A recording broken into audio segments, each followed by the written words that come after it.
All right. Hope everybody got enough to eat today.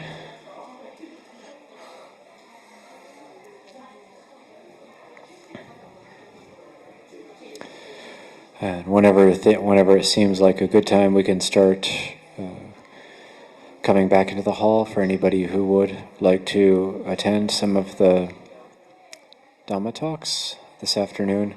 And it's 1:04 right now. We'll wait for at least a few more minutes before, maybe at least 5 more minutes. And once we have a somewhat full Dhamma hall, then we'll begin with the talks.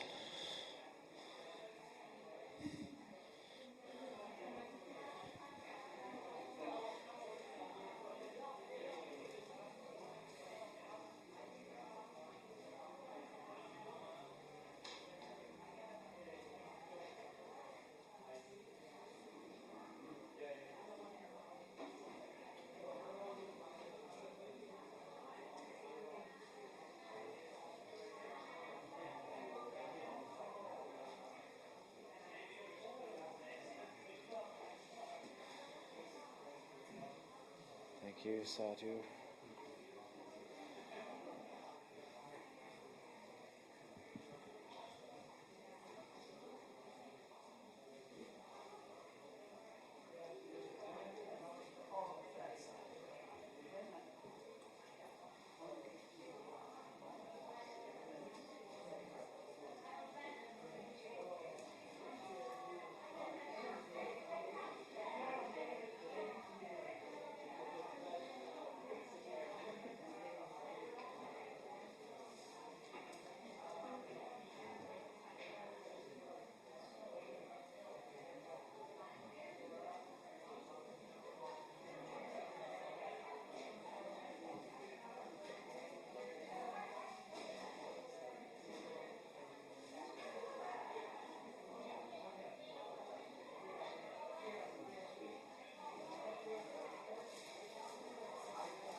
Sorry, I didn't.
Okay, I think there's a critical mass of people here at this point, so we could begin with the invite the Dhamma talk request for anybody who knows that style. Brahma chaloka tipati.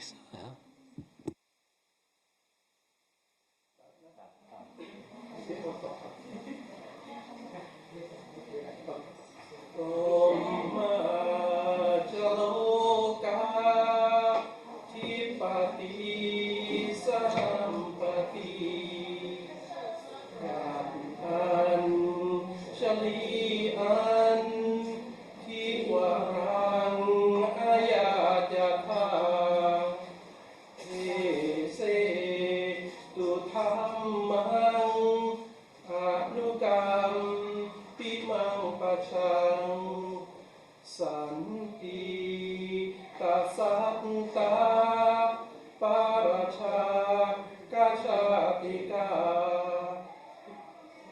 เทเสตุธัมมังอนุกรรมพิมังปัจฉัง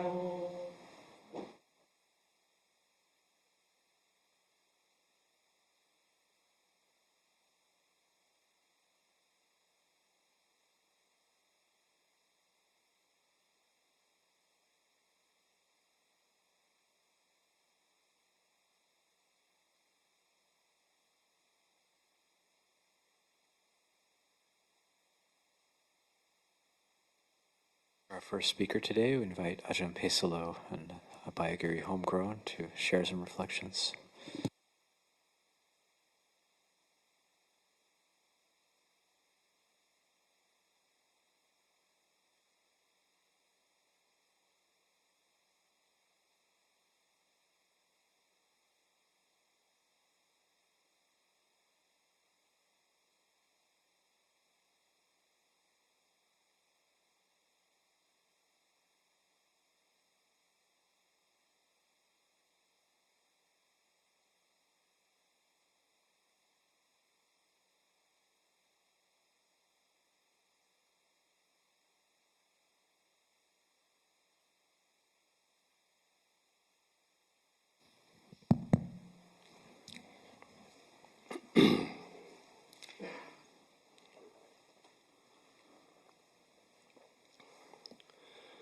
All right, welcome everyone.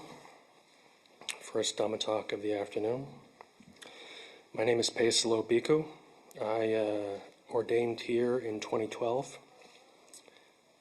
And I first came here as a guest in 2009 while I was living in Berkeley.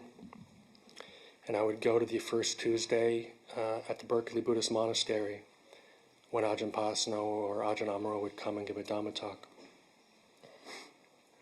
Can everybody hear me okay? Yeah, okay. And then I came here as a guest in 2009, stayed for a week. Had a good experience. And then I came back the following summer for like 6 weeks. Got time off work. And I stayed in the upper yurt.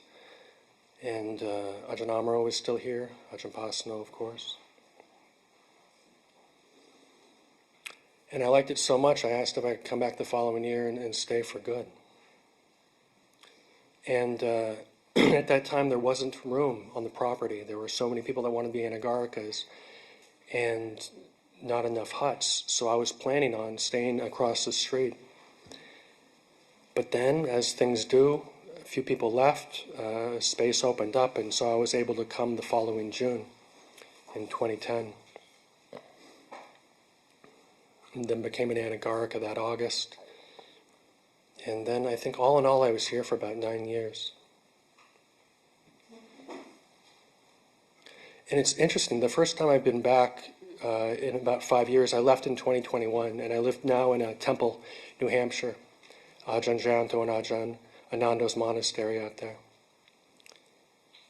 And I came back last year and was just blown away. It's so funny, you live somewhere for so long, and yet driving up and walking in, just seeing, it's pretty breathtaking actually. It's a very beautiful monastery. And it's so strange to be struck by that every time I come back. And this time, myself and Ajahn Chaga, Ajahn Kovalo, Ajahn Pavara are staying across the street in the Santi Vihara. And in all that time of living here, I never really got that view from across the street.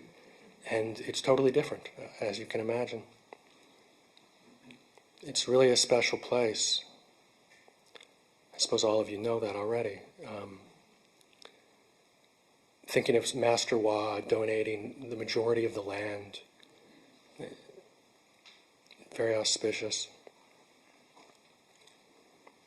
And now it's 30 years later. I think Abhayagiri was started in 96, and that's when I graduated from high school. And yeah, I remember sort of being online in the early 2000s and seeing pictures of Ajahn Yanako when he was in Anagarika Leaf. And everything changes. And, first it's Ajahn Amaro and Ajahn Pasano, and then it's just Ajahn Pasano. And then it's Ajahn Krunadamo and Ajahn Yanako, and now it's just Ajahn Yanako. And now Ajahn Yanako is a preceptor. It's all quite inspiring and very moving. And the monastery looks different in some ways. More buildings, more huts. But in some ways it's the same as it's always been.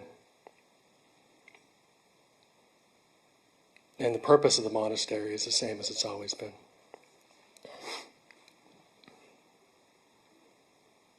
And I think that's one thing. I certainly wasn't here for that first half of the monastery. But for the second half, and as far as I can tell, that hasn't changed. And that's really what's most important of all.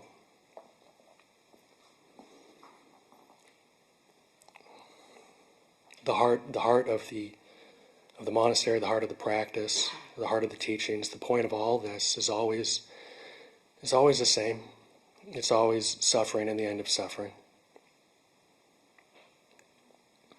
It's all just a vehicle for that purpose.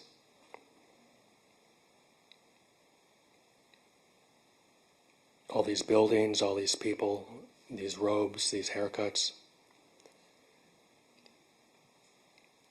It's all for the same purpose, the same end, which is peace, which is what all of us have always wanted, what we've always been looking for, even before we got here and found this. We all have that same yearning, that same longing to be happy, to feel safe, to be satisfied, content, to stop searching, to find that which we're seeking, that which we've always been looking for. And one of the great ironies of it all is that it's right here, and it's what we truly are, and it's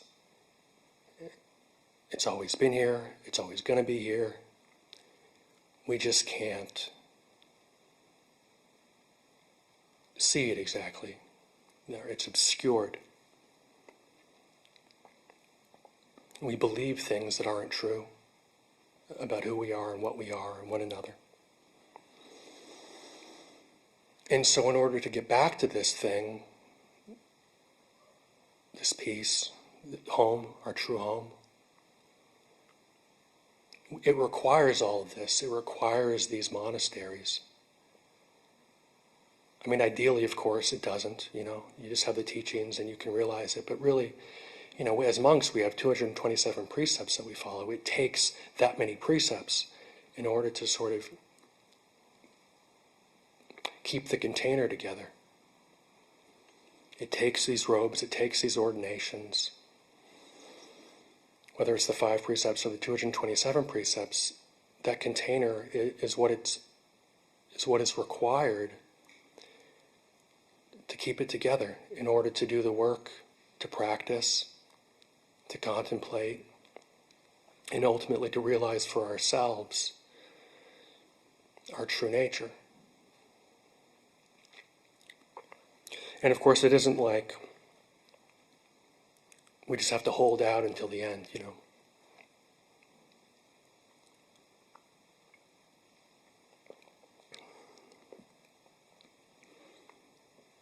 There is peace along the way. Obviously, for most of us, there's some sort of opening in the beginning, the very beginning, and then we spend years trying to get back to that. But as we practice, as we learn how to hold these things skillfully, we get glimpses, we get a taste, we get hopefully increased peace, increased well-being, as we become more skilled and adept at cultivating metta, cultivating patience, equanimity, gratitude, all these barmi, all these skillful qualities. Become more adept at knowing the breath, not too tight, not too loose. Mindfulness of the body. Looking into, seeing into anicca, instability, insecurity, change. Dukkha, suffering, pain, discontent. Anatta, not self, not me, not mine. Just nature, just elements. And what these monasteries do and what this place does is it supports us, it holds us while we practice, while we struggle, while we succeed and fail, and yep. Sadhu.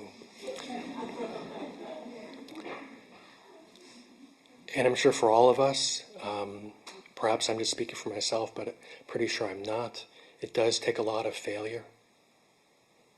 It's a lab, it's a laboratory within which we throw stuff at the wall and find what sticks, see what works, what practices, what teachings, what ways of looking at things lead each of us to a place of well-being, to a place of peace. Because that's really, in the end, what it's all about. Does it work? And some things are going to work for some people, and some things aren't going to work for other people, and that's fine.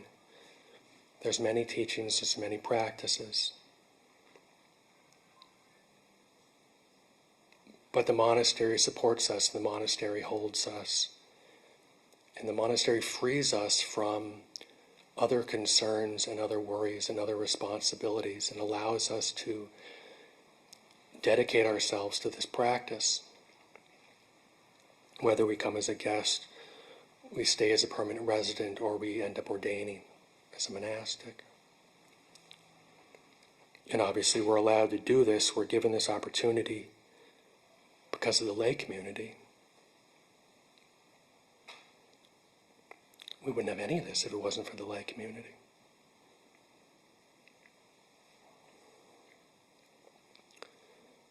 It's, my very life is sustained by the gifts of others.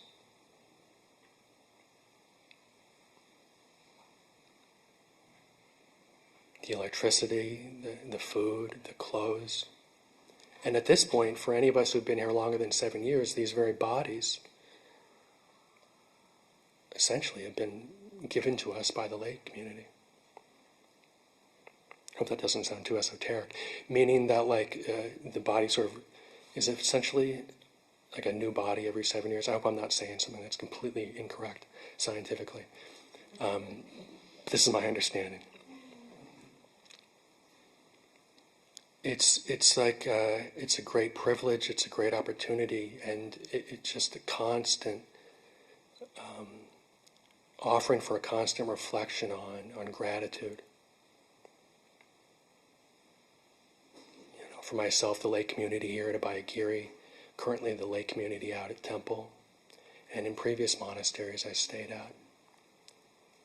And I would think about, you're really not asked to give reflections until you're 10 Vasa, which is for the best. And Because the first few years you're just kind of like, let me at 'em, let me get up there, show these people how to do this. And then at a certain point, you become humbled, and then when you start doing it, it's just the whole can of worms and all sorts of stuff to practice with. But it's essentially this first 12 years, you're here as a guest, and then you're in Anagarika for a year, you're a novice for a year. And it's the way I started to see it after a while was it's sort of like you're in school, ideally to get a doctorate, because that's a large chunk of time where that first 12 years, all you really have to do most of the time is just sit there and be quiet and not have too weird of an expression on your face. And if you can do that, you could, they'll let you stick around.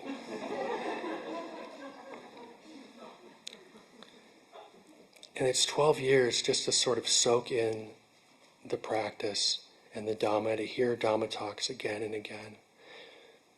Ajahns here visiting Ajahns that we listen to on our MP3 players. Reading Dhamma, practicing Dhamma. And it's ultimately just such an amazing gift to have, just be a monk, just be nobody. Going nowhere, don't have to be anyone. Clean the bathroom, clean the toilet, sort of Thai forest tradition hallmark. Sweep.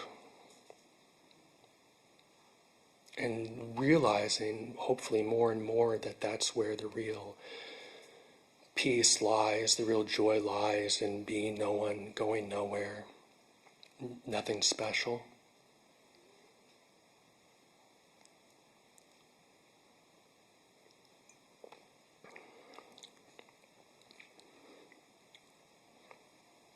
And there's so many wonderful teachers in our tradition. And they have different angles, each one has a different feel to them, I've found. And some are going to be more helpful for some people, and some are going to be more helpful for other people. And it's all about just finding what's helpful for you. What works for you? What for you leads to peace, leads to well-being? Is it cultivating metta? Is it resting in awareness? Is it the asubha practice, the contemplation of the unbeautiful?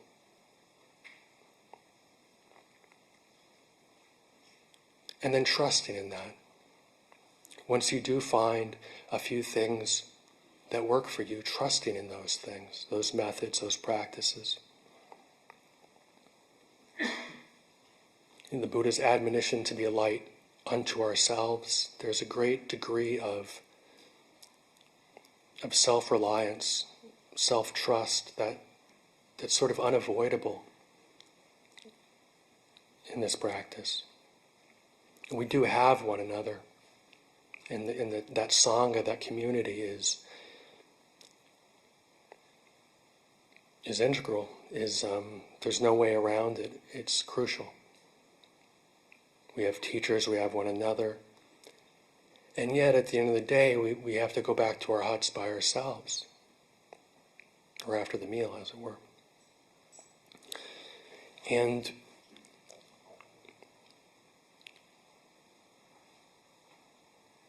we have to have faith in our own investigation, in our own results, in our own observation of those results, and what works.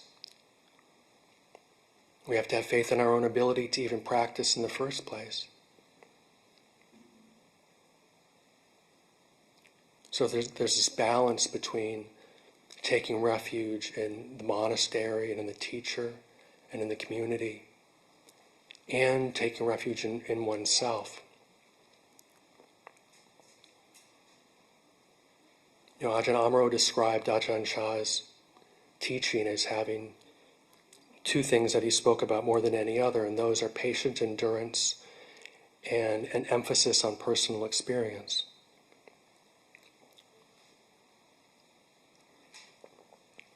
And I think that emphasis on personal experience holds throughout the Thai forest tradition. There certainly are teachings, and there are teachings that we hear repeatedly again and again.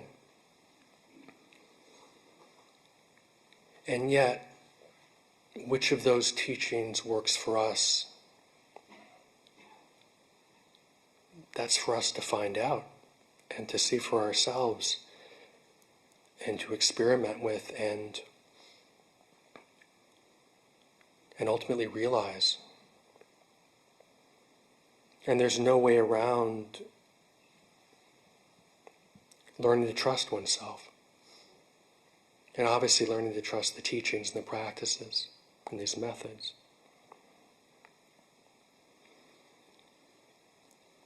And one thing that I found to be a great solace, a great comfort again and again to contemplate and to remember is those that have gone before me, which is really why I ended up ordaining in the first place. You know, when I was a kid, I never wanted to be a monk. It wasn't on my radar. And I did start meditating at some point in college, but even still, it was never like, yeah, and then I'm going to go be a monk. But traveling in Thailand and meeting different teachers and getting a hit of like, oh wow, I didn't realize this was possible. And these people that I met, teachers that I met, it was through being Buddhist monks that they came to this peace, this wisdom. And I hope and I assume it's true for most of us here. We've had the opportunity to come across teachers, whether here or at other monasteries. Lumpur Lian, Lumpur Samedo, Ajahn Jandi, Ajahn Pasano, Ajahn Sucitto, you know, there's a whole long list of heavy hitters. And in my experience, and I assume with yours, when we meet them, we get a taste of or a hit of what's possible with this practice. We see a little, hopefully, of what we're seeking, what we want. And there's no great secret. It's through these monasteries and it's through these teachers and teachings and practices. That's how they got that. And in my experience, the encouragement from all of them is always, and so can you, and so should you, if you like. Ajahn Mahabua would say, one's attitude toward the practice should be, if he can do it, I can do it. And that's for everyone here without exception.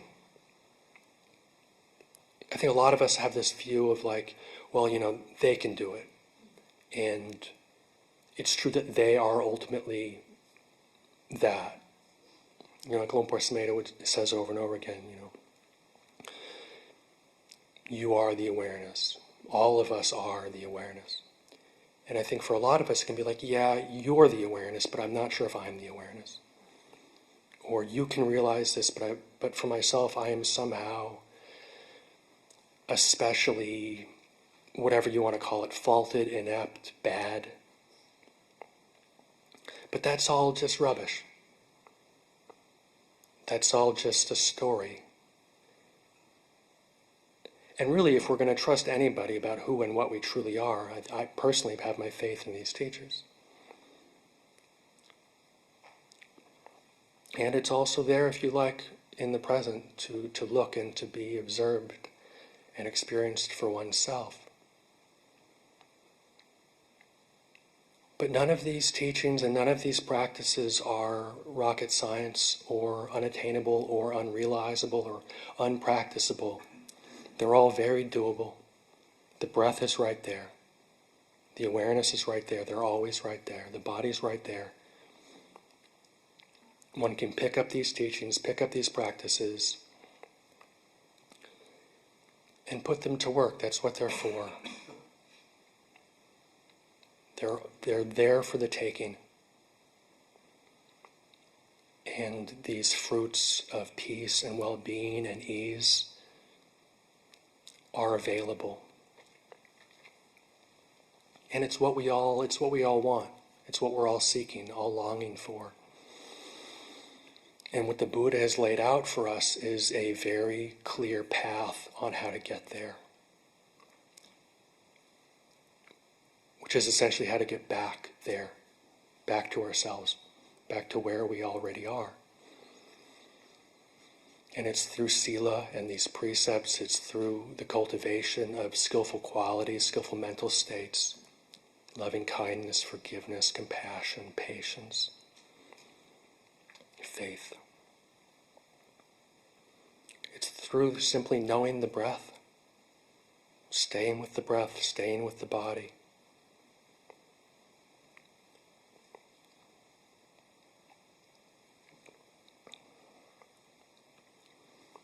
Through resting in awareness, trusting in awareness, coming back again and again to the present moment. So many of these practices are about the same stuff, the same things, again and again. Just building up strength, skill in these practices, and sticking with it. Adhitthana-bharami, determination, resolution, and khanti, patience. Because it does take time. I think that's the thing. It is there for the taking. It's there for anyone interested. But in my experience, it does take time. And I think, Ajahn Sujito, when he was last at Temple Monastery, when we paid respects and asked forgiveness, said, okay, give it 40 years. And I think that sounds about right. I hope that would be outstanding. But it's a nice way to frame it. It's not, okay, it'll take forever, it's never going to happen. It's going to take a long time.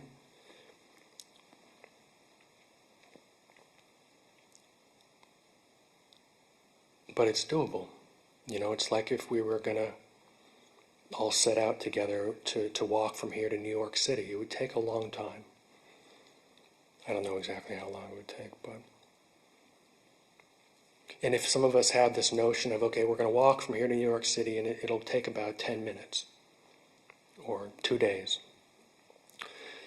One, it's not true, it's unrealistic, and it would be really miserable, Our expectations would not be in accordance with reality. But if we had this expectation, okay, this is going to take us months, or in this case with the practice years, then we can settle in.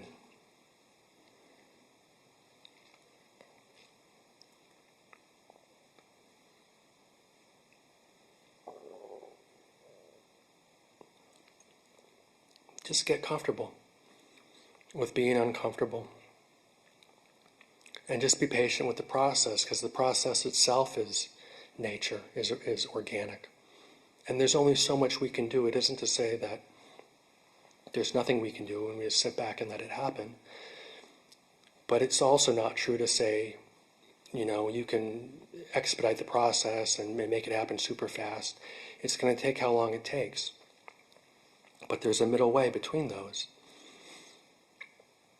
And it's going to take how long it takes, but we just keep putting money in the bank, as it were, day after day, making deposits, practicing, sitting, walking, cultivating these skillful mental states, investigating, coming back again and again to the present, to the awareness, to the body, to the breath. And it adds up. It's cumulative. And maybe at some point we see, okay, yeah, I feel a little better. I'm a little bit better at this. I may not completely have the hang of it, but I'm figuring some stuff out. And ultimately we have to let go of the results. And it takes how long it takes. We surrender to the process, surrender to the practice.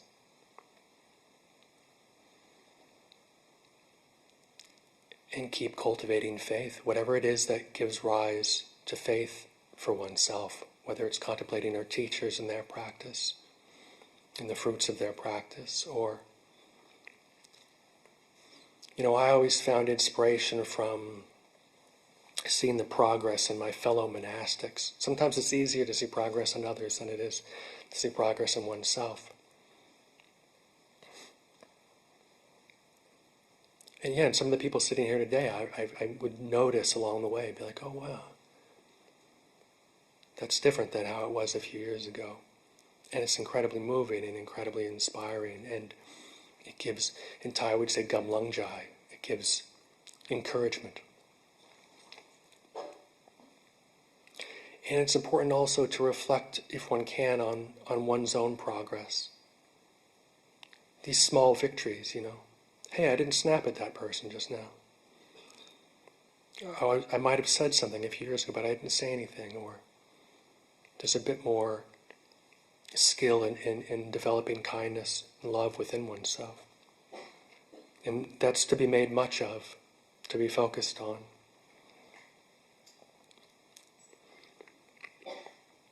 Because all this stuff, all these statues, and all of us, and these buildings,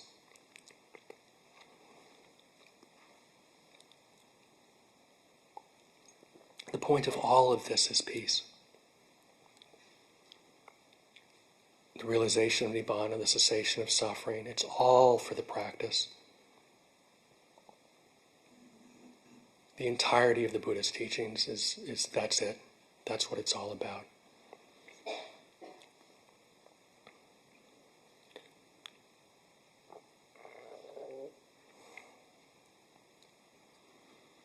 And if you're interested in practicing, if you're interested in sitting meditation and contemplating these teachings, this is a wonderful place to do so. I'm exceedingly grateful that I had the good fortune to ordain here and practice here with Lumpur and Ajahn Yanako and all the monks that are here today. I've met a bunch of monks in my time, and not all monks are fortunate enough to come from a place like this.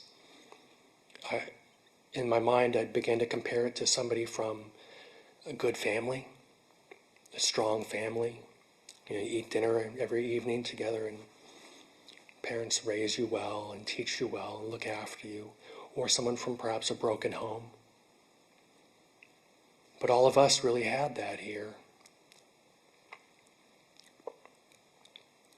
And had the good fortune to be able to lay such a good foundation in the practice.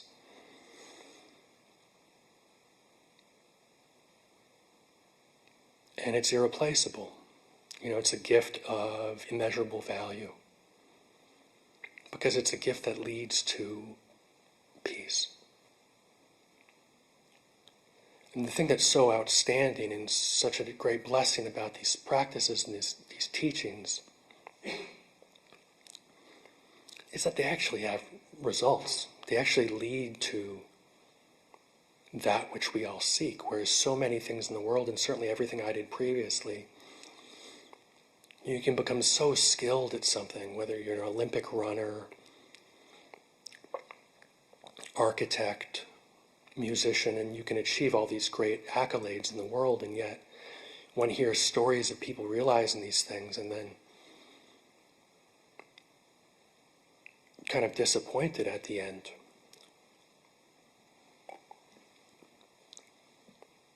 But not with this. Not for any monk or nun or layperson who practices. There will not be disappointment at the end of it. Because what it leads to is what we all want in our heart of hearts. True satisfaction, true well-being, true refuge. And along the way to finding that true home, and these monasteries, even though they're not the ultimate refuge, they are the refuge that leads to that ultimate refuge. we can take refuge in communities such as this and teachers such as these. And it will allow us and afford us the opportunity and the chance and the space to realize that true refuge beyond all other refuges within ourselves.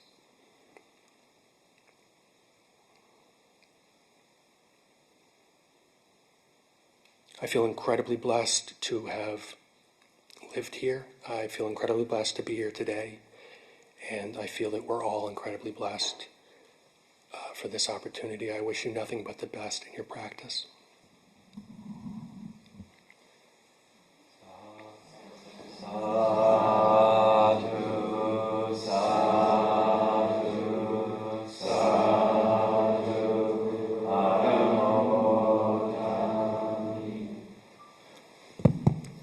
Thank you, Ajahn Pesalo. Thank you very much.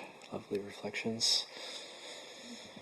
We'll take about a 10-minute break, and at 2 p.m. we'll have Ajahn Kovilo. And again, feel free to do what you can in terms of sitting. Some people might need to migrate to chairs, or at least get up and stretch your legs a little bit. So we'll gather again at 2 for the next talk.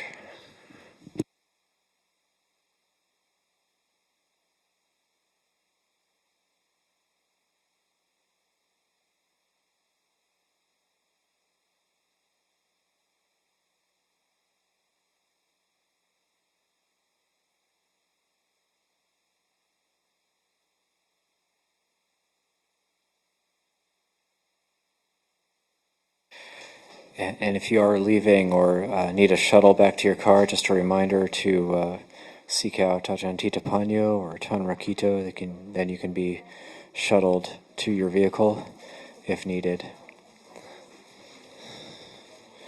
And if you're staying, then happy to have you for as long as you can stay. And then just for those who might have to leave, then please travel safely.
try to make a determination now to be here for the 50th anniversary of Abhayagiri.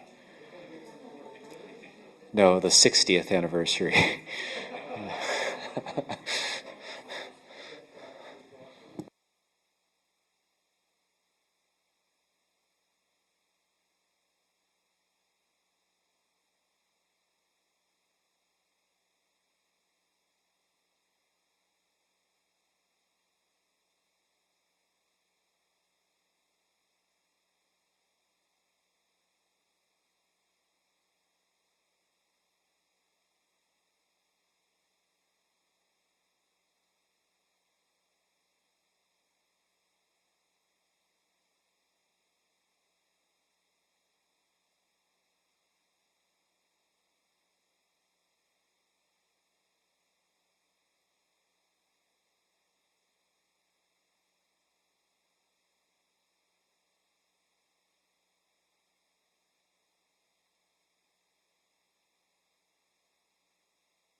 So we actually probably don't need to do the Dhamma request again, but I like hearing it done. So then, if, please, anybody who would like, yeah, please, you can, and anybody who wants to join in, please feel free to.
Namo tassa bhagavato arahato samma sambuddhassa. Namo tassa bhagavato arahato samma sambuddhassa. Namo tassa bhagavato arahato samma sambuddhassa. Buddhang dhammang sanghang gunuttarang upajayang namasami.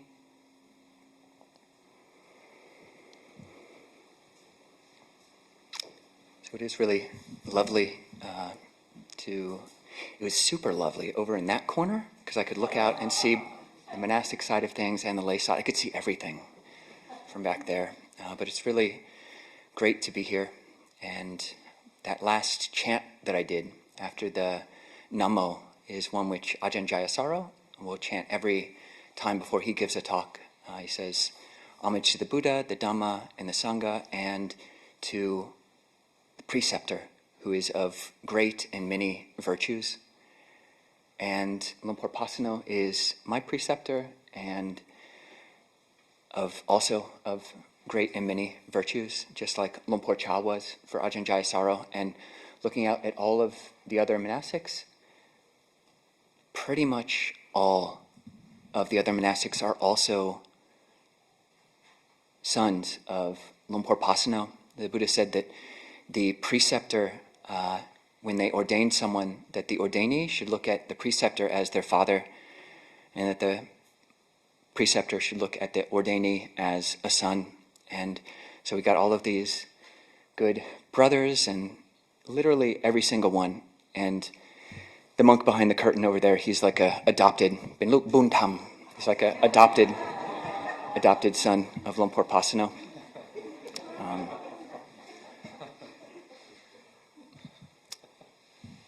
And yeah, just reflecting on Abhayagiri.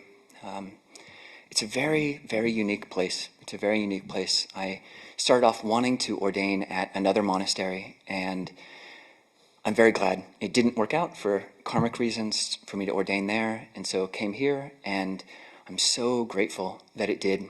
And some of the magic of Abhayagiri is in this intersection between the Abhaya and the Giri. So the Giri means mountain, it means seclusion, and the Abhaya is fearlessness. It's the community, skill in community. Skill in community, skill in seclusion. And that's something which Lumpur Pasano, as himself, he is like an Abhayagiri. He is like a mountain that is fearless. And we all live on this fearless mountain.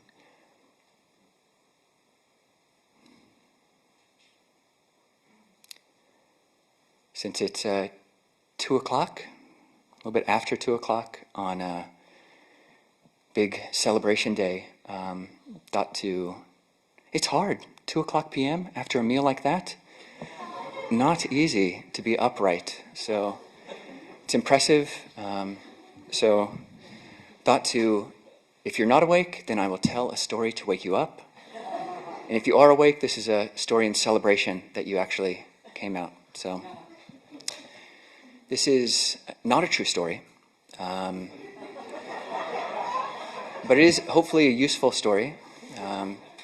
It's the story of a forest hermit, non-denominational, don't want to offend anybody, a non-denominational forest hermit. And he lived up in a hut, not too different from the huts at Abhayagiri, lived up in this mountain, not too different from Abhayagiri.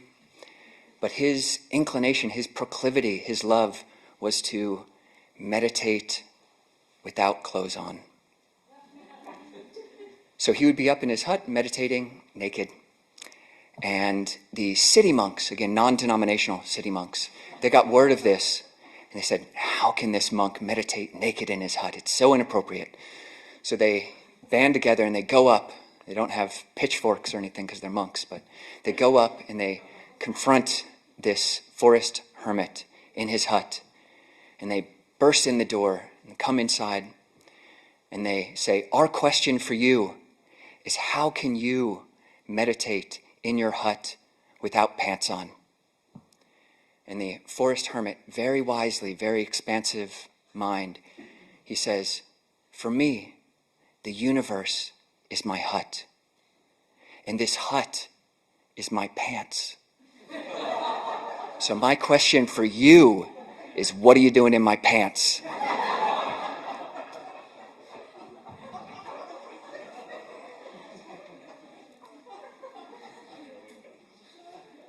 Yeah, so hopefully woke you up a little bit. Yeah.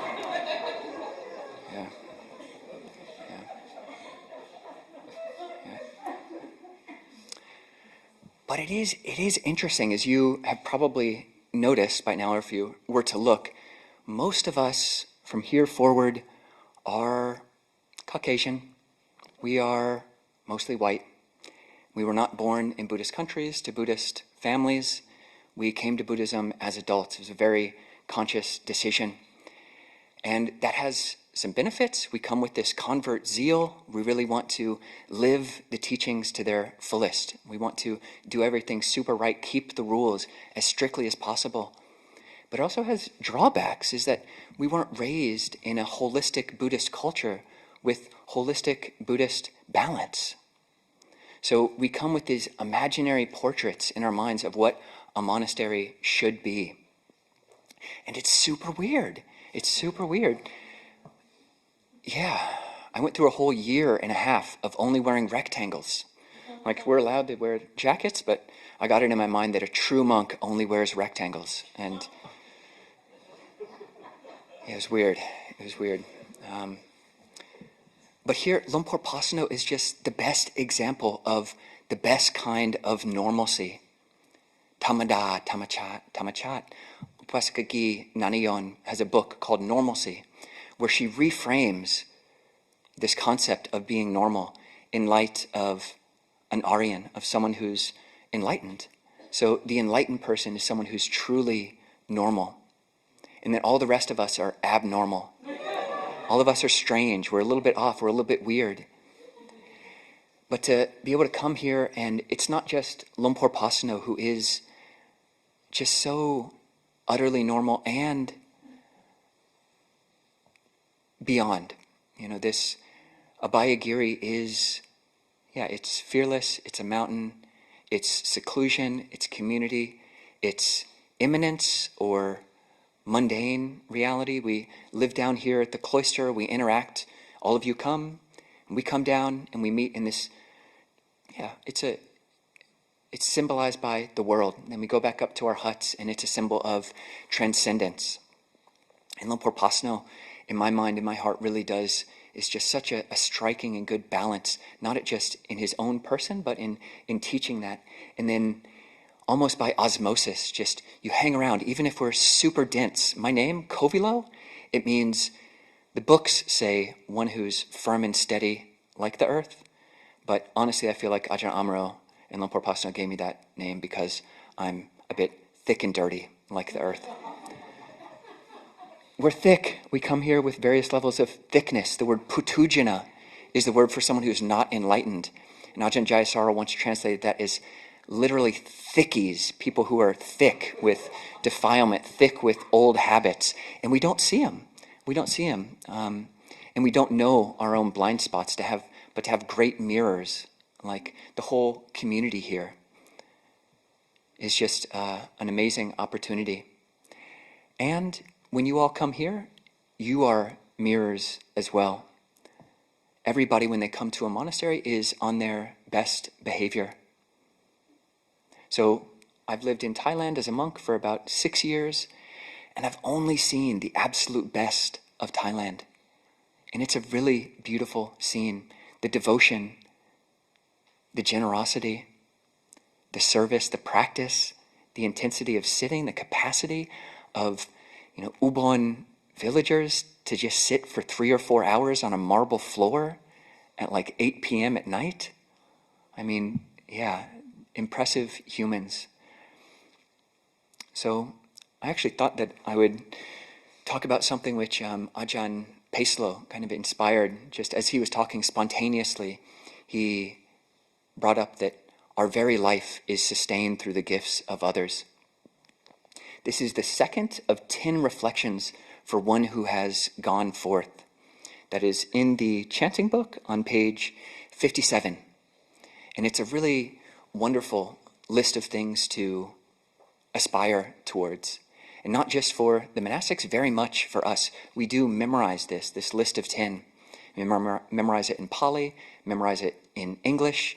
If we live in Thailand, we memorize it in Thai.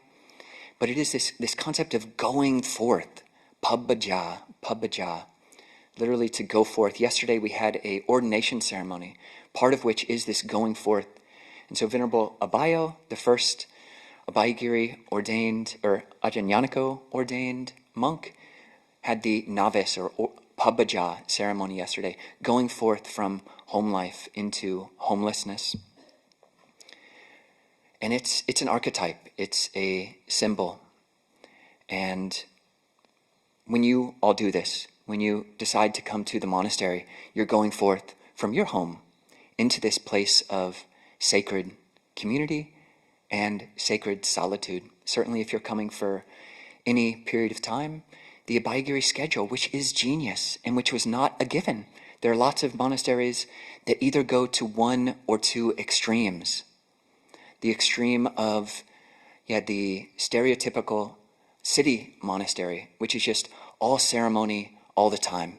Just utter entanglement with worldly activities. Oftentimes there isn't as strict a holding to our precepts about use of money, which we don't use here. So there's this entanglement with the world, with our transcendent ideal, which our robes really are a symbol of. But you've got this extreme on some end of worldly entanglement. And you've got also other monasteries which go to the opposite of extreme seclusion before someone is ready for it.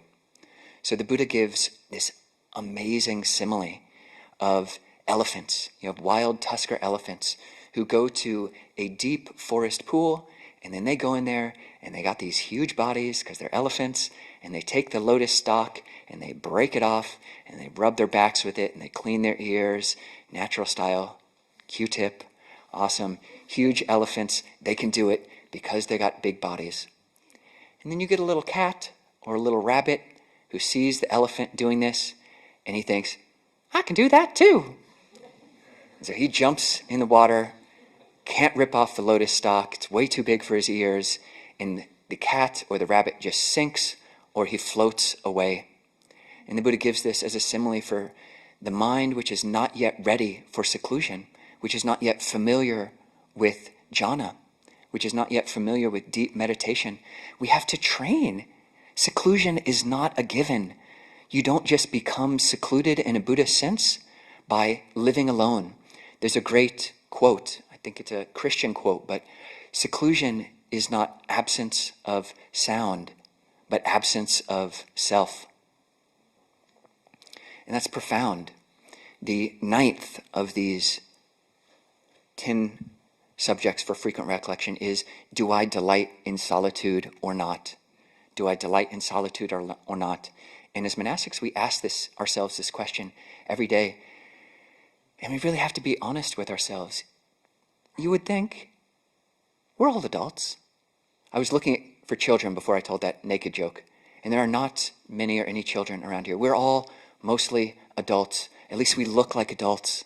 And you would think that seclusion, just being by oneself, would be the easiest thing in the world.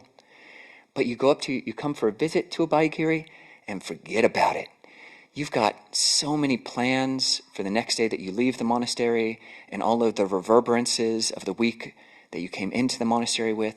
But those echoes can last for years.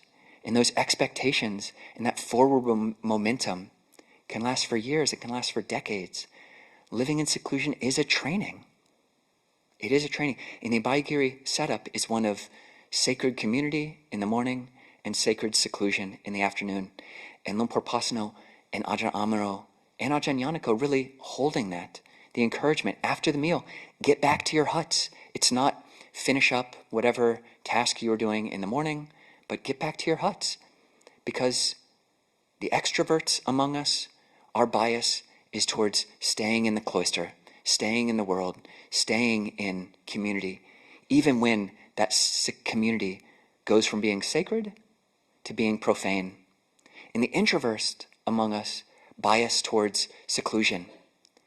And both of those can have their perversities, and they can go off, and you see it so much in a monastery, of seclusion going off or too much extroversion going off. But to have teachers who will point that out in many ways, not just in their own conduct, in their own balance, but in the teachings. So training, do I delight in solitude or not? My favorite non-Buddhist quote is from Pascal. And he said that all of humanity's suffering stems from the inability to sit quietly in a room alone. All of humanity's problems stem from the inability to sit quietly in a room alone.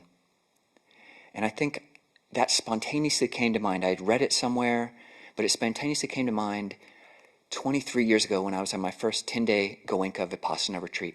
In the middle of the retreat, I actually had a very profound experience of seeing that actually that is so true for me, absolutely. All of my own problems and my humanity's problem stem from my inability to sit quietly in my room alone. And if I could do that, that would solve all of my problems and go a large way to, how does that affect? If I can solve my own problems, how do I better interact with the world?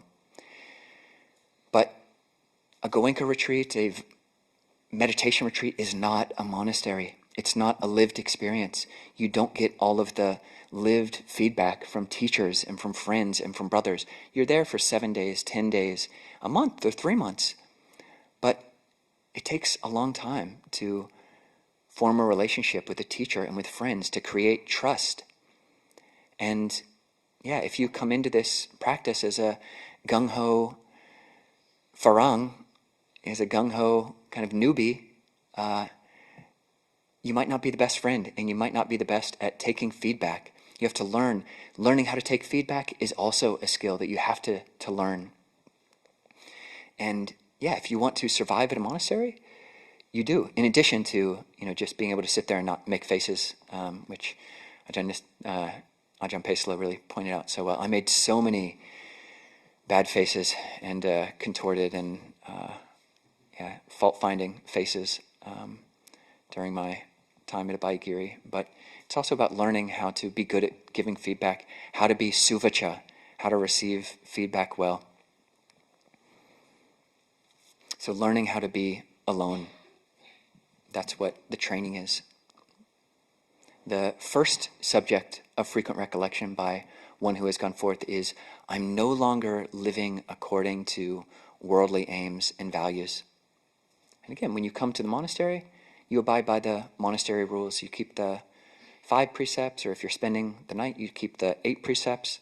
As monastics, we've got a lot more, and we keep those. We're no longer living according to worldly aims and values. We're no longer living according to just damjai, just following after our own wishes in every eventuality, in every situation, not following after our greed, anger, and delusion. No longer living according to worldly aims and values. And if you've never stayed at the monastery, contact the guest monk. Maybe not all at one time. Compassion for Ajahn Kantiko, but look for an occasion to come and spend the night at the monastery, to live not according to worldly aims and values, not according to what the world or your family or your spouse or your own likes and dislikes are biasing you towards. But to step out of that, okay, I'm just going to give myself over to the schedule. This is it's a very safe place. That abhaya can mean non-danger and can mean safety, the mountain of safety. And Abhayagiri is definitely a safe place. My very life is sustained through the gifts of others. The Pali, Parapati Badame Jivikat. My very life is literally bound up with others' gifts. And that's true. It's very true. It's absolutely true. when you come to a monastery. Not just every calorie that you've eaten today, or every calorie that you're ever going to eat at a monastery, but every nail, or every piece of wood, or every piece of cork flooring, every piece of electronic, every flower that adorns the shrine is a gift of others. Our very life is bound up through the gifts of others. And it's a beautiful and humbling and kind of upgaming, forcing function. Anybody who has a conscience, you come here, especially if you take on vows, whether it's the Anagarika vows, or the Samanera novice vows, or the monk vows, or even just coming to stay as a layperson, the 5 precepts or the 8 precepts, you're living off of the food. We're living off of the gifts of others. And if you have a heart, if you have a conscience, you're like, okay, I've been given to, and I should give myself back to the practice. And that's what's asked. That's what's asked for at Abhayagiri, is to do that, the sincerity of that. And going back to your hut, going back and training in seclusion is part of the deal. That's what we have signed on for.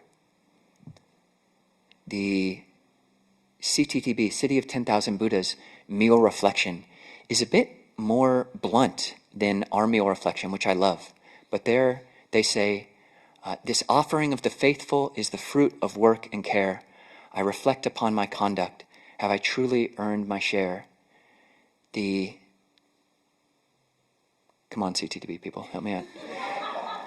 Of the poisons of the mind, the most obstructive one is greed. As a medicine cures illness, I take only what I need. To sustain my cultivation and to realize the way, I reflect upon my conduct and this offering today. Have I truly earned my share? I mean, that's a blunt way of phrasing things. But this Thai word, ni bun kun, this concept of bun kun, of being almost like, it's like a sacred debt. I'm in sacred debt to people who've given us these calories, people who've given us these places to stay, these robes, literally that which we live in debt to the people, the monks who founded this monastery, who literally put the infrastructure in to support every aspect of us being able to sit in this beautiful hall. Ni bun kun, ni, mai chai ni, not to escape. Ni, yes. Ni, bun kun is like to escape. Bun kun, it's different, yeah. But we're indebted, and how do you relate to that debt? Not with one of shoulders slumped over or feeling bad about that. The Buddha said, if someone cultivates loving kindness for as long as it takes to do a finger snap, and I've done like 8 just in the last 3 seconds, that person they are not eating the alms food in vain. So it's not a very high bar, but what are we doing right now? And that's part of the sacred transcendence and immanence of Abhayagiri. Is this, it's a long-term goal. It's a mountain. We live on a mountain. We finish our meal and then we walk up. It's a gradual path. Your hut is not the cloister, not this area. Although some monks will sleep in various closets and sheds. You know who you are. I've certainly done my share of shed sleeping, but our huts, in theory and in practice, are up the hill. We're not encouraged to just sleep on the floor of the sala. The huts are up the hill. This is a gradual path. And as Lumpur Sumedho and Lumpur Pasano and all of our teachers teach us, it's also an imminent path. It's also a kalika, timeless, sanditika, apparent here and now. This path does need to be done right now. Like right now, as you listen or as you speak, as you walk, as you stand, sitting, lying down, speaking, remaining silent. This is all the time to practice Dhamma. Every step up to the hut is your dwelling, your Brahma Vihara, your Brahma dwelling. So how do you maintain? And this is a training to be able to tap into both that transcendence and the immanence. in every moment. I should strive to abandon my former habits. That's the third of these subjects for frequent recollection. Should strive to abandon my former habits. And as I was saying earlier, you're all on your best behavior, and monks as well. It is possible that some people meditate naked at their huts, but when we come down here, we're on our best behavior. We meditate and we keep up the standards. We should strive to abandon our former habits, our worldly habits, our bad habits, our inconsiderate habits. And oftentimes, the Buddha, the Dhamma is all about intention. And the Buddha said, what is karma? What is karma? Karma is cetana, sancetana. Karma is intention. And when you're living with other humans, you also have to pay attention to how your intentions are affecting a community. This training in sensitivity. I should strive to abandon my former habits, even if it's not coming from greed, anger, and delusion. I'm coming to live with other humans who have their own foibles and idiosyncrasies and personalities and likes and dislikes. And if I learn that my way of walking, which is not, greedy inherently or hateful, but it might be louder than someone who's more sensitive to me might prefer.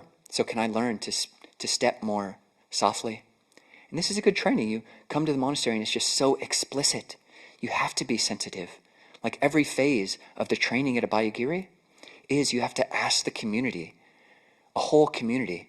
So there's a community meeting. If somebody is a guest and they want to become an Anagarika trainee, they ask permission from the Sangha. And the Sangha gets together and says, okay, yes, this guy's cool. Or yes, this guy is weird. Maybe let's hold off for a little bit. Next phase, novice. They ask for permission, comes to the Sangha. Okay, is this person, how's it going on both sides? Asking permission from the Sangha. So you have to be sensitive. And if you're not sensitive, if your eyes are closed, if it's totally the extreme of seclusion, you think you're the best monk. You think you're the most austere. It's like this ascetic Olympics, oftentimes, with young Farang dudes. We come to the monastery, and it's just, I'm going to show that I'm the best monk ever, even though I've only been here for a week. Super common dynamic. And Lumpur, so many kudos to you. You must have seen it hundreds of times. The patient endurance to endure the annoying Farang newbie. But learning how to be with others and seeing how our intentions affect a culture. I should strive to abandon my former habits. And the next two reflections are about whether regret comes up in my own mind or if there would be feedback from others. So again, it's about seclusion. These 10 reflections are about seclusion. I go back to my hut, and there can be reverberations. If I said something mean or even borderline to one of my monk brothers, you go back up to your hut and you think you're alone. But when you sit down, the soundtrack of your morning just comes on repeat. Everything that you said, everything that they said, and you're just harassed. You're not alone. You've got a second, as the Buddha said. You're not alone. You've got the second, which is all the regret and the remorse. But also training in sacred community, the spirit of the cloister, spirit of the hut, the spirit of the cloister. Do my spiritual companions, can they find fault with my conduct? Am I being a good community member? The Buddha said, Kalyanamitta, spiritual friendship is the whole of the holy life. And he also said in the sutta to Gotami, the first bhikkhuni, he said, the qualities of which you may know, the meditation topic, the way of practice, the way of directing the mind, the way of being in the world, that leads to entanglement and not to seclusion. That is not the Dhamma, that is not the Vinaya, the discipline, that's not the teacher's instructions. So if something is not leading towards seclusion, it's not the Dhamma.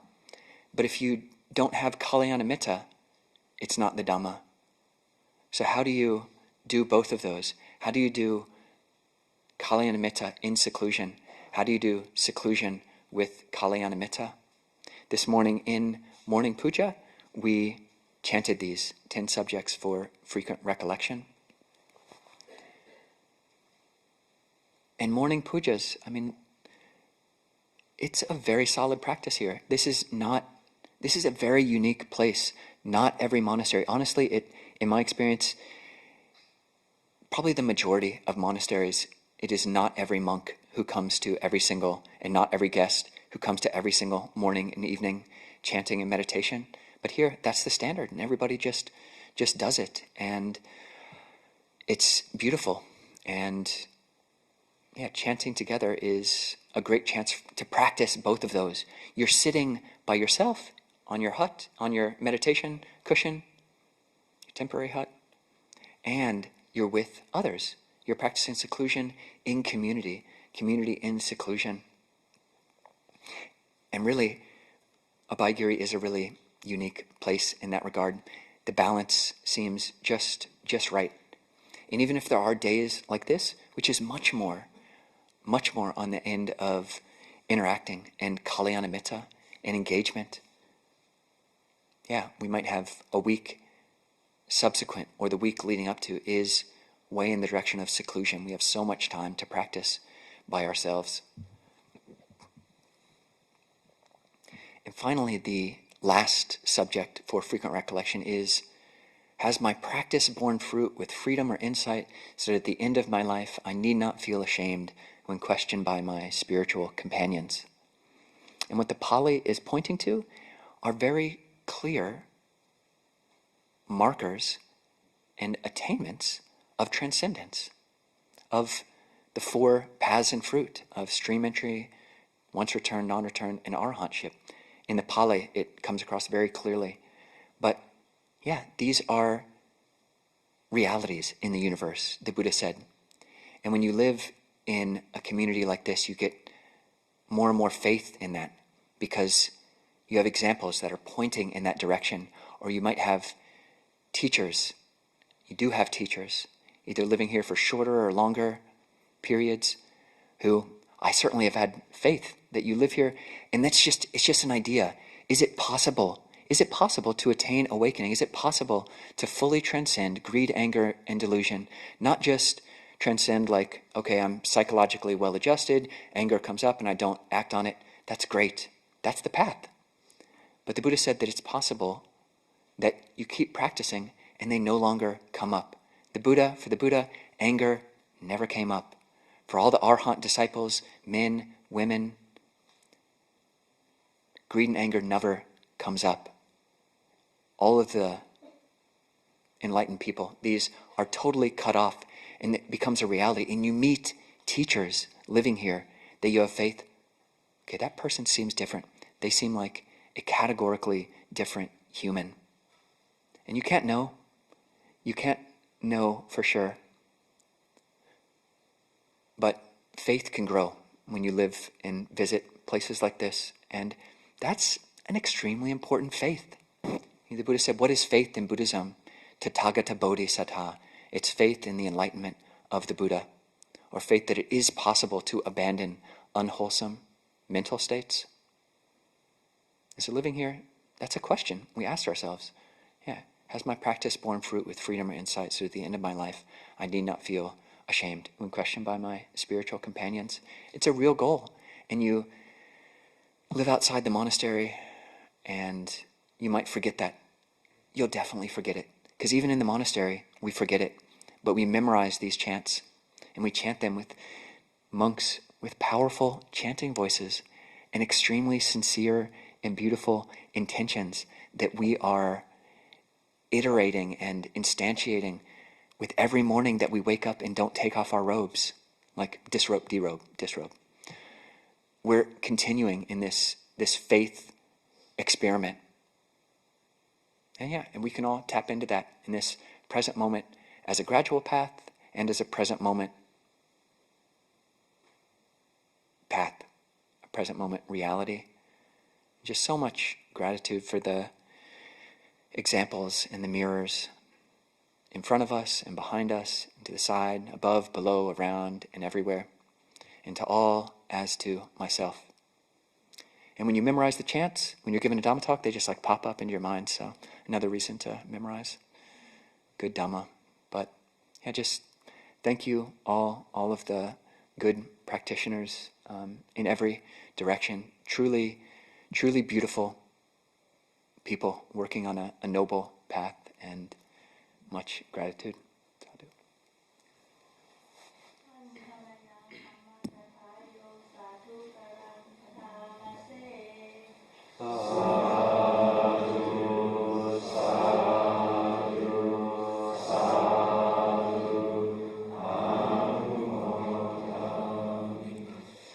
Thank you, Ajahn Kovilu, for those reflections. And we'll take about a 15-minute break and give the chance for anybody who needs to leave, wants to wander off, then you can. And we'll come back. We'll ring the bell at about 5 to 3 for the next talk. For Ajahn Pavaro will be giving the next talk, 3 p.m.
Okay, welcome back once again.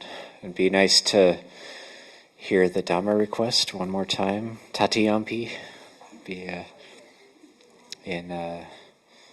so whenever you feel, whoever would like to do that, you can kind of start, and then anybody else can join in as you like.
Namo tassa bhagavato arahato samma sambuddhassa. Namo tassa bhagavato arahato samma sambuddhassa. Namo tassa bhagavato arahato samma sambuddhassa. Buddhang dhammang sanghang namasami.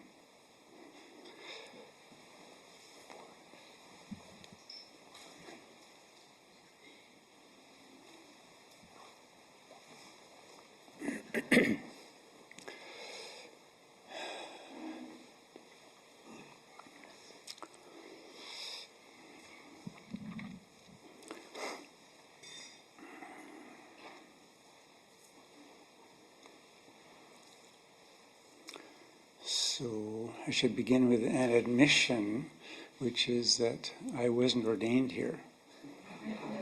So some of you may feel you can leave now, just to sort of a little disappointment.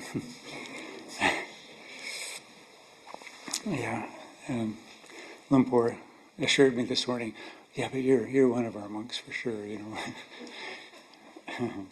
I was here in 2010 for a year, and I think the year before that for a month.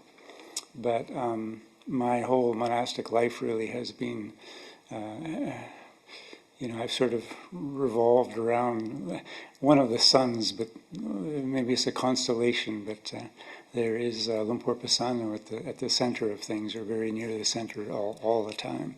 Over these years, I was a layman still when I visited Birken Monastery in BC, and Lumpur was there. Maybe Debbie was there, and not sure who the others there were present there. This is with Ajahn Sona.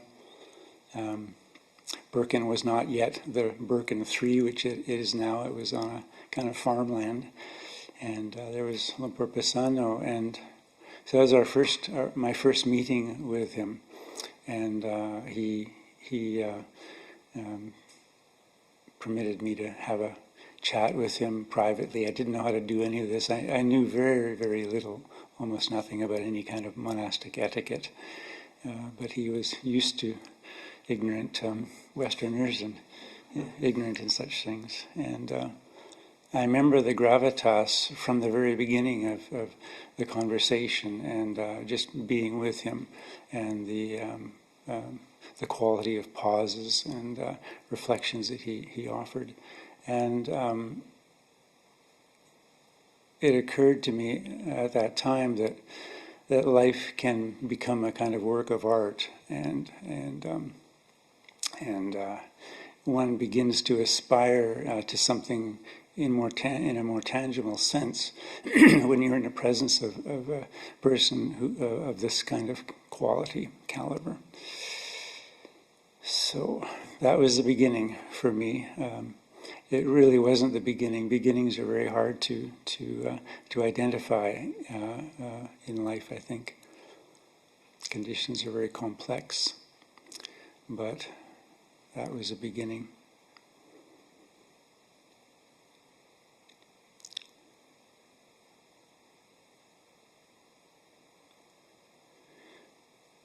So when I came here, I came from a community that varied from about 6 was sort of tops, down to about, there were just Ajahn Sona and myself for a time, plus Mechi Mon, so that'd be 3. And it was a small community, and of course with visitors. And then when I arrived at Abhayagiri, it was like coming to the city or something. At Birken, I had a hand in, at least I knew what was going on everywhere, and I had a hand in most of the things. And here, there were whole building projects I'd never even visited. So,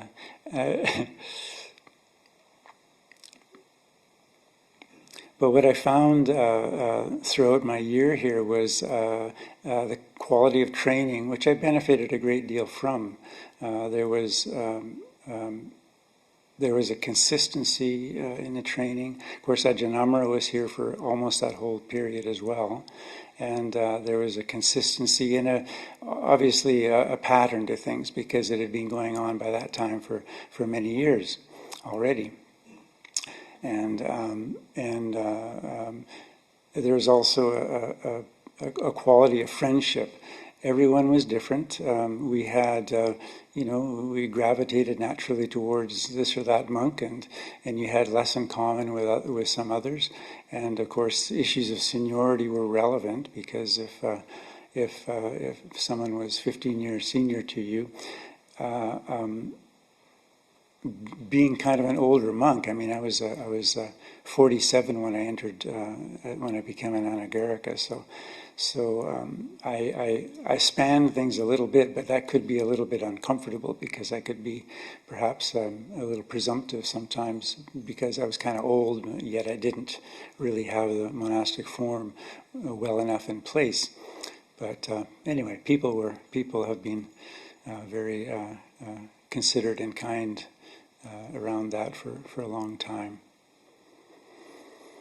And it was here that I became deeply steeped in the stories of Thailand, really. The stories, because Lumpur had been with Lumpur Cha for so long, and other Thai monks were here, and some senior monks came and went as well. And so the possibility of going to Thailand really became kind of brightened in my picture. And that turned, and I was encouraged to do so by Lumpur, by Ajahn Amaro, and by many of the friends that I had here. And so off I went in December of that year, at the end of my year here at Abhayagiri. I accompanied Lumpur Pasano to Thailand, and the first, you land in Bangkok, and I don't know what to expect.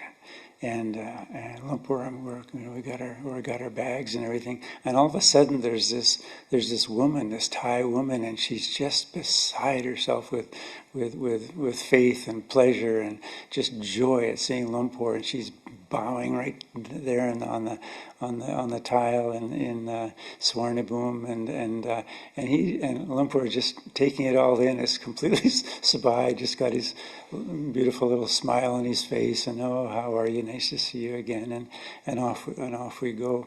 So that was my introduction to the quality of the expressive quality of faith and joy that one finds in Thailand when you're right in the heartland in a sense. Of course, I had seen wonderful Thais here over the year, and there are certainly and still are Thais that come to Birken, as well as Sri Lankans and others. But being in Thailand and just seeing this in its place was, for a kind of conservative Canadian guy from a small town in BC. I mean, it was still a little bit This is new. This is new. Those first few weeks traveling with Lumpur in Thailand were interesting in that he seemed to have energy for everything, and the days were utterly packed. We went from one event to another, from one meal offering to a tea somewhere else to a talk here, and partial day retreat to this group here, and on and on. And finally I landed at Wat Nanachat. Everywhere we went, Lumpur was greeted with reverence, with respect, and appreciation, and made his mark, and spoke in the Thai language, and I didn't understand any of it.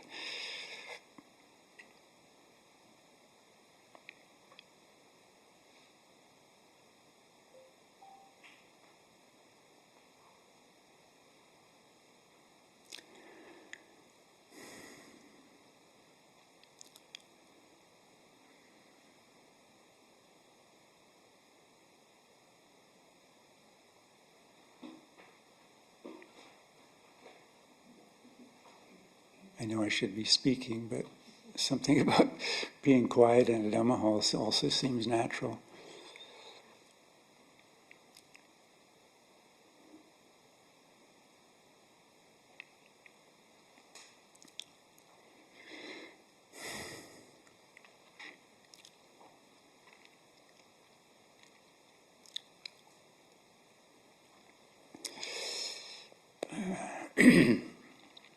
So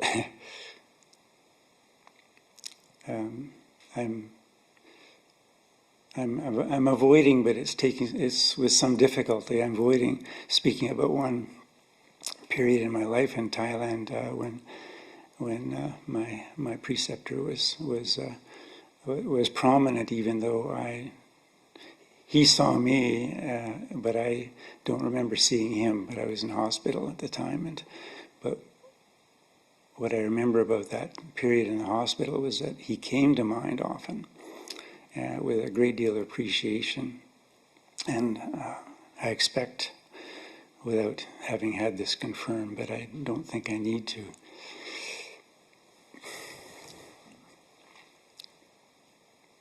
that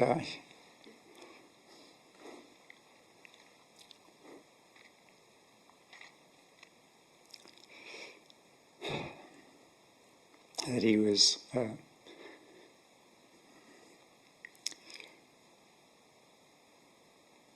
bringing me to mind with all of the consideration of his wonderful practice to bear. So I was trying to avoid that, and I've spoken of it as delicately as I can. But it's a little like getting married, isn't it? People stand up, and then all of a sudden their parents, they're on the side, and I suppose you're reminded of something your mother did or your father did, and people in these big gatherings, it's permitted at some gatherings, even in staid Western culture, to shed a few tears, and Lumpur has that kind of bears that kind of quality in my life.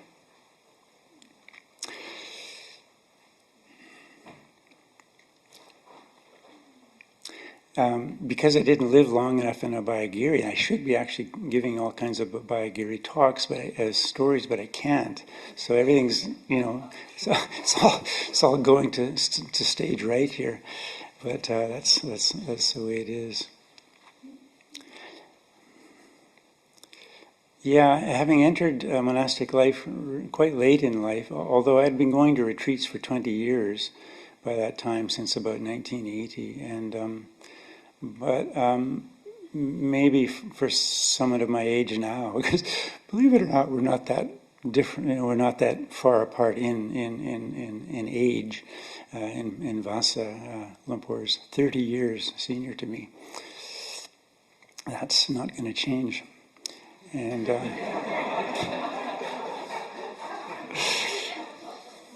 You wouldn't catch him up here, shedding tears and getting all gooey about things.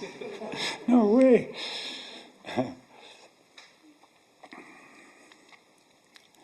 But it's given me some perspective, because now I've been in monastic life since 2001 and 22 years as a bhikkhu now, and but I have a life before this in my own birth family, and then with wife and children, and now grandchildren, and so it does. It does offer a kind of interesting perspective. It's always I guess it's never been surprising. It's still a little bit humiliating at times. It's at least modesty provoking to recognize how little. What little impact your spiritual life seems to have had on your actual birth family.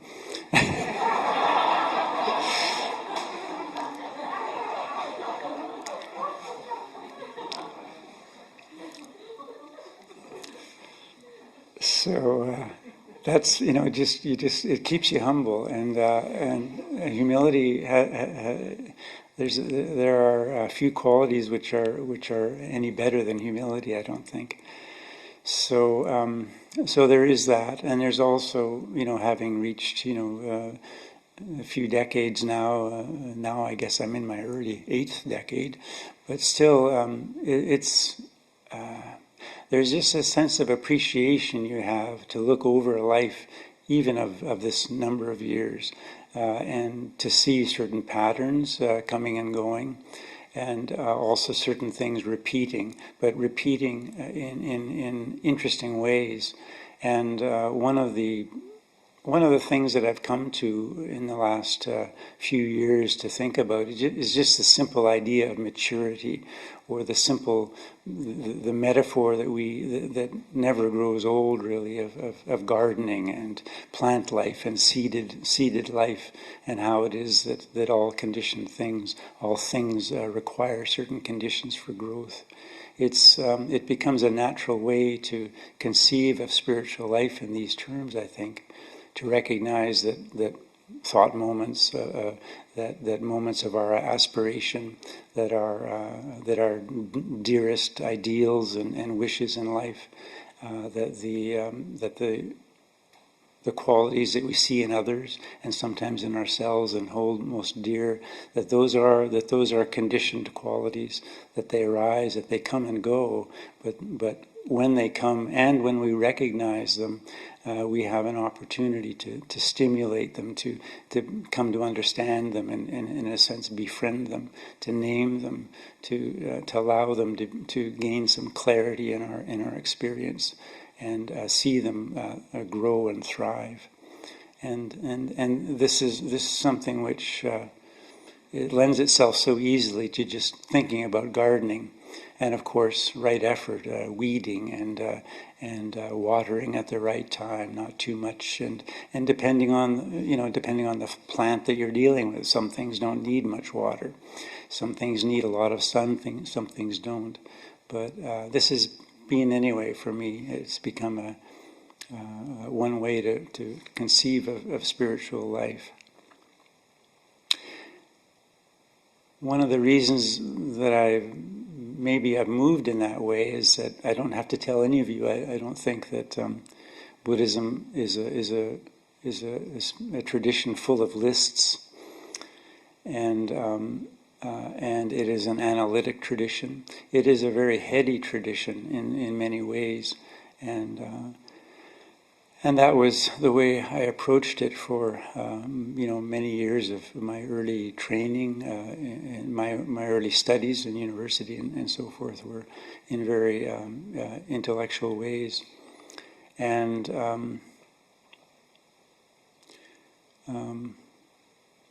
it seems to have become a kind of tendency for me to move away from that in recent years.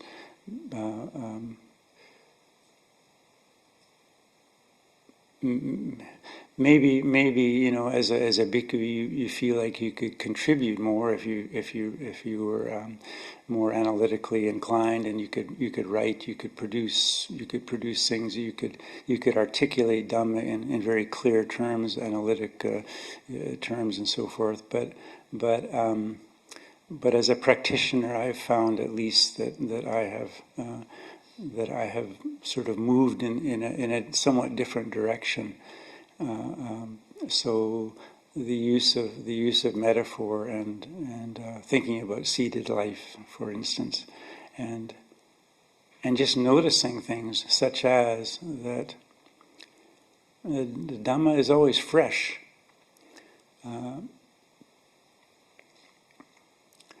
The experience of Dhamma is always fresh, and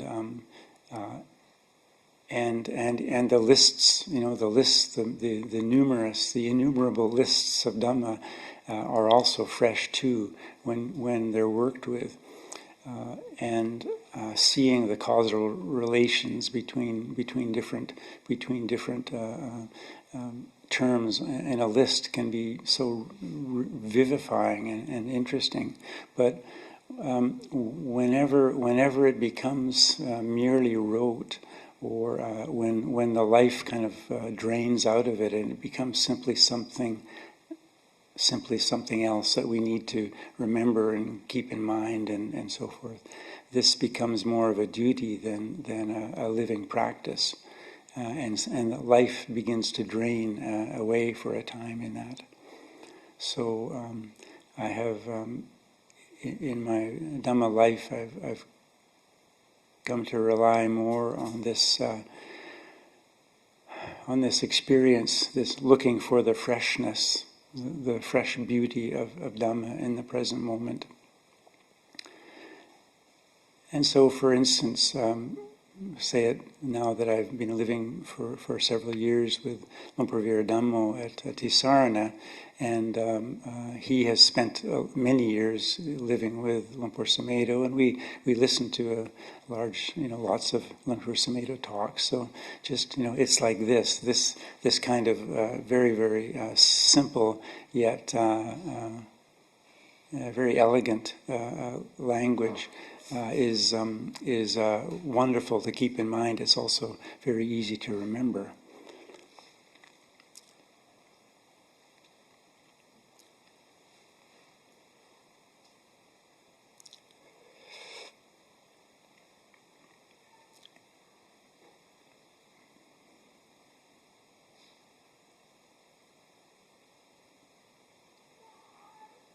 It's about now that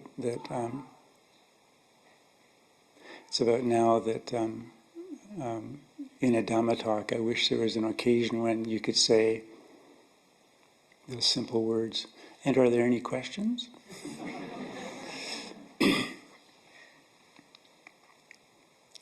Yeah, as a bhikkhu who occasionally is asked to speak, there is a rigor to this, and many of the senior teachers that we see have been doing it for so long, and I wouldn't claim to speak for them, but it seems as an outsider that it's become a kind of practice. They've trained themselves to prepare however they do it, and each does it probably a little differently, but and yet it always seems to work out. And you sense something about the personality there, but also the authority, that there is some experience that is sitting before you and reflecting on Dhamma.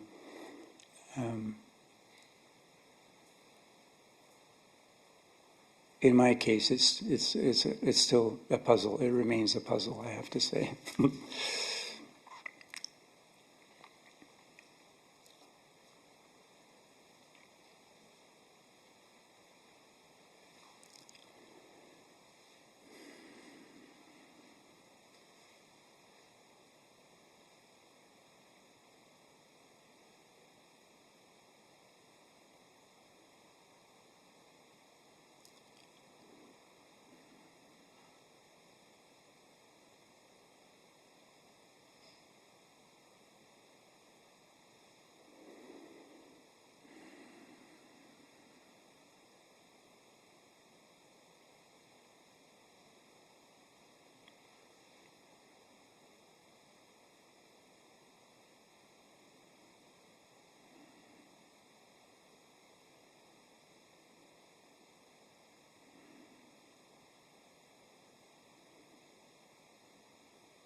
I actually don't think I have anything further to say that can improve on the silence, so I'll leave my reflections with that.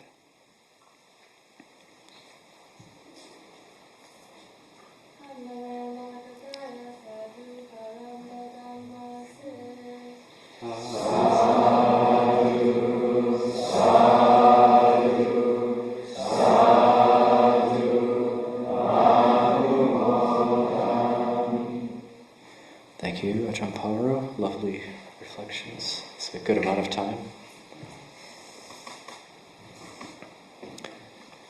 We'll take a bit of a break, maybe just about 30 minutes, and then for whoever still has the steam for it, we'll have the narrated slideshow with Luang Por, myself, others, Debbie, anybody who wants to join in, and that's going to be from the screen over here that has a lovely photo of Luang Por Chah's on. And so we'll start that around 4 p.m. or slightly after, so we can break until then.